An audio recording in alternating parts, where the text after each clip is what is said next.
महाराजाधिराज, Rai Bahadur, sir, ये शब्द सुनकर कैसा लगता है? जैसे किसी पुराने जमाने की फिल्म का सीन हो। बिल्कुल। आज ये उपाधियां हमें क्यों नहीं सुनाई देती? और अगर ये खत्म हो गई तो फिर भारत रत्न या पद्मश्री जैसे शब्द कहां से आए? नमस्कार। और ये सवाल आज भी उतना ही प्रासंगिक है जितना 70 साल पहले था। आज हम भारतीय संविधान के एक बहुत ही दिलचस्प अनुच्छेद पर बात करने वाले हैं। अनुच्छेद 18 यानी उपाधियों का अंत, टाइटल्स का अंत। हमारी आज की चर्चा का मिशन ये समझना है कि संविधान बनाने वालों ने इन शाही उपाधियों को खत्म करना क्यों जरूरी समझा, और फिर कुछ ही सालों बाद हमारी अपनी सरकारों ने भारत रत्न और पद्मश्री जैसे राष्ट्रीय पुरस्कार क्यों शुरू कर दिए। और यहीं पर वो मुख्य विरोधाभास सामने आता है जिस पर हम बात करेंगे। अगर संविधान उपाधियां खत्म करता है तो क्या ये पुरस्कार उस नियम का उल्लंघन नहीं है? हाँ, हमारे पास इस विषय पर अकादमिक लेख है, कानूनी विश्लेषण है और सबसे जरूरी सुप्रीम कोर्ट के ऐतिहासिक फैसलों की पूरी जानकारी है। तो ये सिर्फ एक कानूनी नियम की पड़ताल नहीं है? नहीं, बिल्कुल नहीं। ये समानता के उस मूल सिद्धांत की पड़ताल है जिस पर हमारा लोकतंत्र आधारित है। बिल्कुल। तो चलिए इसे परत दर परत समझते हैं। सबसे पहले ये उपाधियां खत्म क्यों की गई? ब्रिटिश राज में राय बहादुर, खान बहादुर, सर जैसी उपाधियां देने का मकसद क्या था? सिर्फ सम्मान देना? देखिए, सम्मान देना तो बस एक दिखावा था। इसका असली मकसद था वो फूट डालो और राज करो की नीति का एक बहुत ही चालाक हिस्सा। अच्छा। अंग्रेज ये उपाधियां उन भारतीयों को देते थे जो उनके शासन के प्रति वफादार होते थे। ये एक तरह से वफादारी खरीदने का तरीका था। मतलब ये लॉयल्टी प्रोग्राम जैसा था। जो सरकार के साथ है उसे एक खास तमगा मिलेगा। ठीक वैसे ही। और इसका असर बहुत गहरा होता था। इससे समाज में एक कृत्रिम भेद पैदा होता था। कुछ लोगों को आम नागरिकों से श्रेष्ठ बना दिया जाता था। जरा सोचिए उस दौर के बारे में।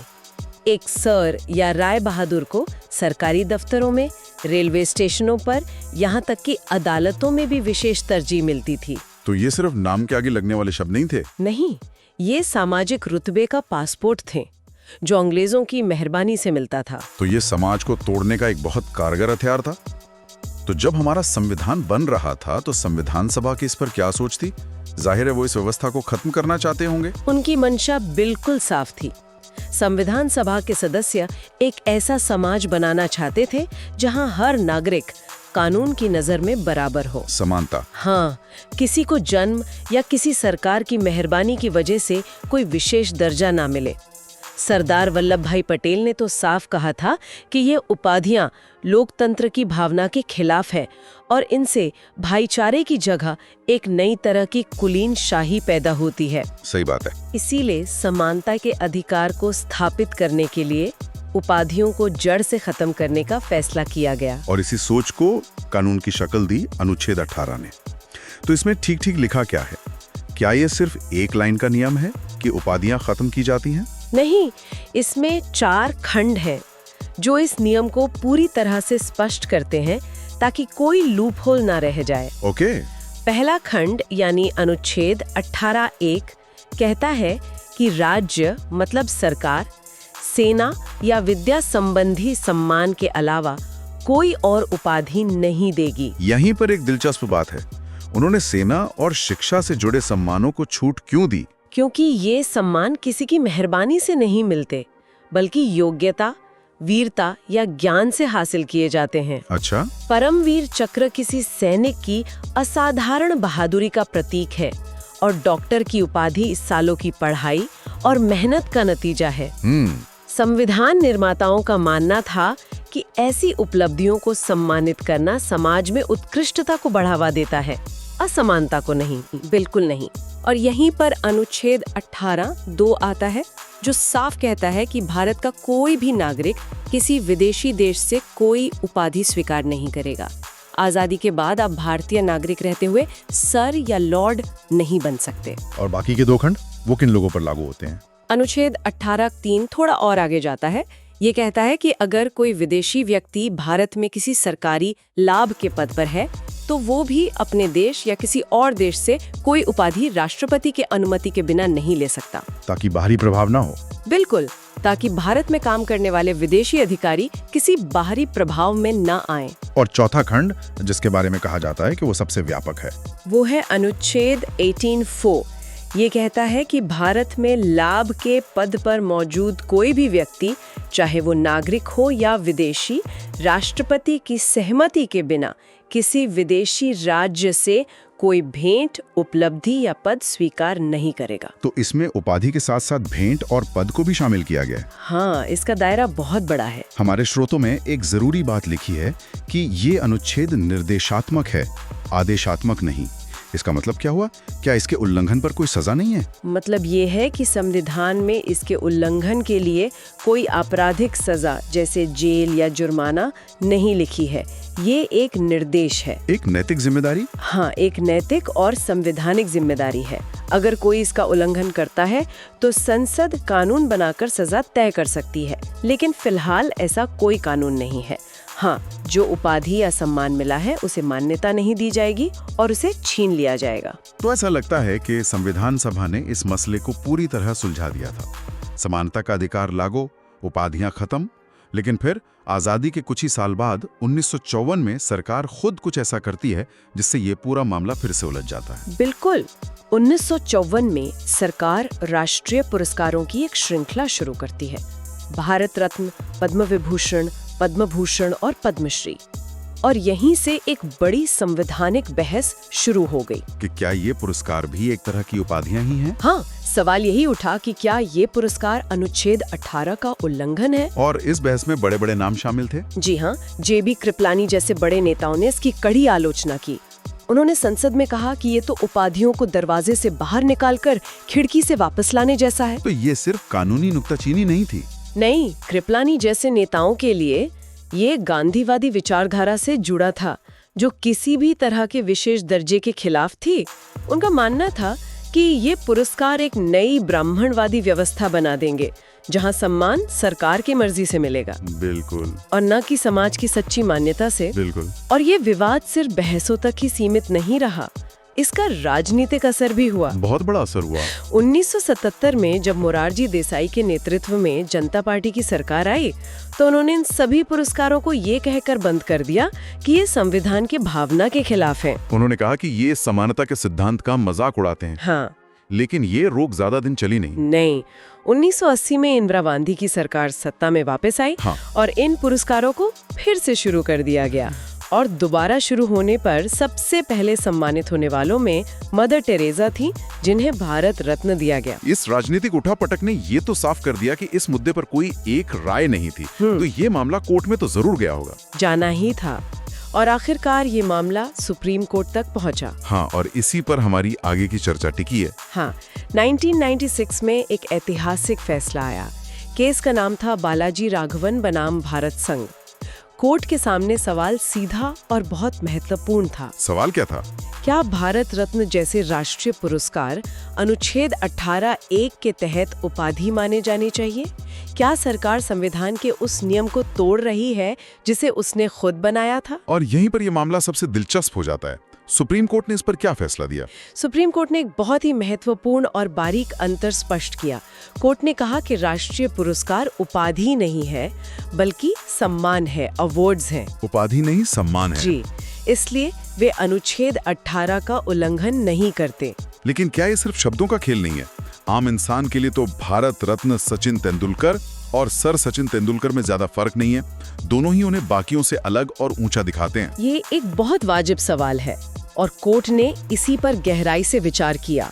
कोर्ट ने समझाया कि उपाधि मतलब टाइटल वो है जो वंशानुगत हो सकती है या किसी व्यक्ति को समाज में दूसरों से स्थायी रूप से श्रेष्ठ दर्जा देती है, जैसे महाराजा, नवाब, सर। हाँ, ये उपाधियां व्यक्ति के साथ जुड़ जाती हैं और उसकी पहचान का हिस्सा बन जाती हैं। संविधान का मकसद इसी तरह की असमानता को खत्म करना था। और सम्मान इससे अलग कैसे है? सम्मान या अवार्ड किसी व्यक्ति को कला, विज्ञान, साहित्य या सार्वजनिक सेवा में किए गए उसके असाधारण काम को मान्यता देने के लिए दिया जाता है। मतलब ये स्थायी नहीं है? नहीं, ये किसी को स्थायी रूप से श्रेष्ठ नहीं बनाता, बल्कि एक खास उपलब्धि को सराहता है। कोर्ट ने कहा कि संविधान का अनुच्छेद 51(a)(j) जो कि एक मौलिक कर्तव्य है, वो भी कहता है कि हर नागरिक को उत्कृष्टता की ओर बढ़ने का प्रयास करना चाहिए। तो ये पुरस्कार उसी भावना को बल देते हैं। बिल्कुल, ये उत्कृष्टता को प्रोत्साहित करते हैं, न कि जन्म या पद के आधार पर भेद करते हैं। तो कोर्ट ने पुरस्कारों को जारी रखने की अनुमति दे दी, लेकिन क्या इसके दुरुपयोग को रोकने के लिए कोई शर्त भी लगाई? हाँ, और वो शर्त इस पूरे फैसले का सार है। क्या शर्त थी? सुप्रीम कोर्ट ने साफ कहा कि इन पुरस्कारों को नाम के आगे या पीछे यानी उपसर्ग या प्रत्यय के रूप में इस्तेमाल नहीं किया जा सकता। अच्छा, अगर कोई ऐसा करता है तो सरकार को पुरस्कार वापस लेने का अधिकार होगा। इसे एक उदाहरण से समझते हैं। हाँ, मतलब भारत रत्न सचिन तेंदुलकर लिखना या कहना गलत है? बिल्कुल गलत है, क्योंकि ऐसा करने से भारत रत्न एक उपाधि की तरह लगने लगता है जो उन्हें बाकी नागरिकों से अलग एक विशेष दर्जे वाला व्यक्ति बना देता है। तो सही तरीका क्या है? सही तरीका है सचिन तेंदुलकर, जिन्हें भारत रत्न से सम्मानित किया गया है, या भारत रत्न पुरस्कार विजेता सचिन तेंदुलकर। इससे सम्मान भी बना रहता है और समानता का सिद्धांत भी नहीं टूटता। सही। तो फिर प्रधानमंत्री नरेंद्र मोदी या पूर्व राष्ट्रपति डॉक्टर एपीजे अब्दुल कलाम लिखना क्यों सही है? ये भी तो उन्हें एक विशेष दर्जा देता है। क्योंकि प्रधानमंत्री या राष्ट्रपति एक पद है, ऑफिस है, उपाधि नहीं। अच्छा, ये एक जिम्मेदारी है। हाँ, जो एक निश्चित समय के लिए होती है। पद का उल्लेख करना किसी व्यक्ति की भूमिका को बताता है, उसे स्थायी रूप से दूसरों से श्रेष्ठ नहीं बनाता। और डॉक्टर विकास दिव्य कीर्ति या परमवीर चक्र विजेता सूबेदार मेजर योगेंद्र सिंह यादव, ये भी पूरी तरह सही है, क्योंकि जैसा हमने पहले बात की, अनुच्छेद 18(1) खुद ही सेना या विद्या संबंधी सम्मान को छूट देता है। हाँ, ये तो अपवाद हैं। ये अकादमिक और सैन्य सम्मान उस नियम के अपवाद हैं।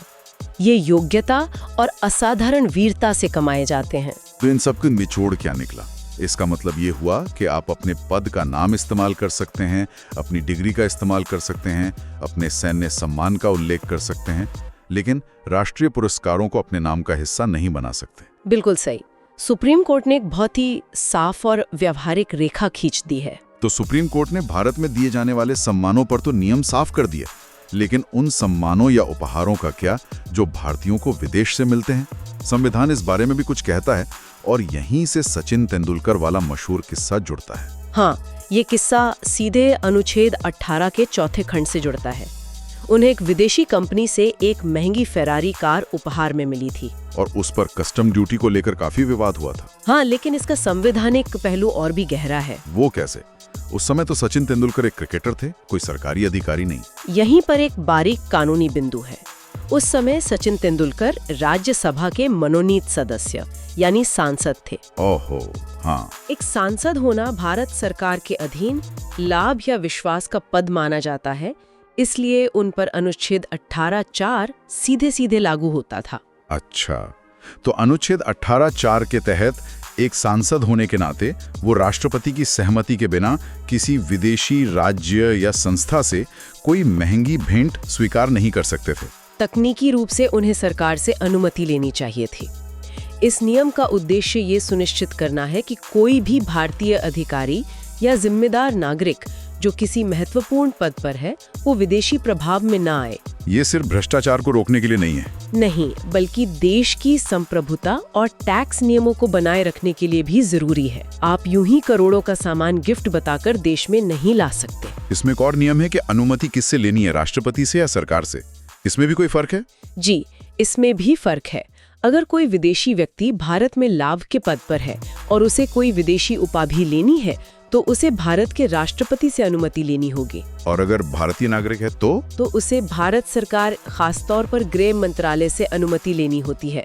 प्रक्रिया थोड़ी अलग है, पर सिद्धांत एक ही है, पारदर्शिता और राष्ट्रीय हित। तो आज की चर्चा का सार ये है कि हमारे संविधान ने समानता स्थापित करने के लिए पुरानी सामंती उपाधियों को तो खत्म कर दिया जो समाज को बांटती थी, लेकिन साथ ही समाज में उत्कृष्टता, प्रतिभा और असाधारण सेवा को पहचानने के लिए सम्मान और पुरस्कारों की जगह बनाए रखी, जो समाज को प्रेरित करती हैं। और सुप्रीम कोर्ट ने बालाजी राघवन मामले में उपाधि और सम्मान के बीच एक बहुत ही महत्वपूर्ण रेखा खींचकर इस पूरी व्यवस्था को संवैधानिक रूप से सही ठहराया और भविष्य के लिए एक स्पष्ट दिशा दी। तो मतलब अब सब कुछ साफ है और इस पर कोई विवाद नहीं बचा है, यहीं पर एक अंतिम विचार है। जो हमें वापस उसी सुप्रीम कोर्ट के फैसले पर ले जाता है। क्या? उसी बालाजी राघवन मामले में कोर्ट ने पुरस्कारों के संभावित दुरुपयोग को लेकर एक चिंता भी जताई थी। कोर्ट ने माना था कि अगर इन पुरस्कारों का चयन निष्पक्ष तरीके से नहीं हुआ तो ये भी एक तरह की उपाधि का रूप ले सकते हैं। बिल्कुल। ये तो बहुत गहरी बात है। तो कोर्ट ने इसका क्या समाधान सुझाया? कोर्ट ने एक बहुत महत्वपूर्ण सुझाव दिया था। सुझाव ये था कि इन पुरस्कारों के चयन के लिए प्रधानमंत्री, भारत के मुख्य न्यायाधीश और विपक्ष के नेता को मिलकर एक उच्च स्तरीय समिति बनानी चाहिए, ताकि चयन निष्पक्ष हो। हाँ, ताकि ये सुनिश्चित हो सके कि ये सम्मान राजनीति से ऊपर उठकर केवल सबसे योग्य व्यक्तियों को ही मिले। हालांकि ये सिर्फ एक सुझाव था, कोई बाध्यकारी आदेश नहीं। बिल्कुल। और यहीं से श्रोताओं के लिए एक विचारणीय प्रश्न उठता है, क्या आज राष्ट्रीय पुरस्कारों के चयन की प्रक्रिया उस भावना का पूरी तरह से पालन करती है जिसकी उम्मीद सुप्रीम कोर्ट ने की थी? क्या ये पुरस्कार हमेशा केवल योग्यता का सम्मान करते हैं या कभी-कभी ये राजनीतिक पक्षपात का माध्यम बन जाते हैं, जिससे समाज में एक नए तरह का भेद पैदा होता है, जिसे अनुच्छेद 18 असल में रोकना चाहता था?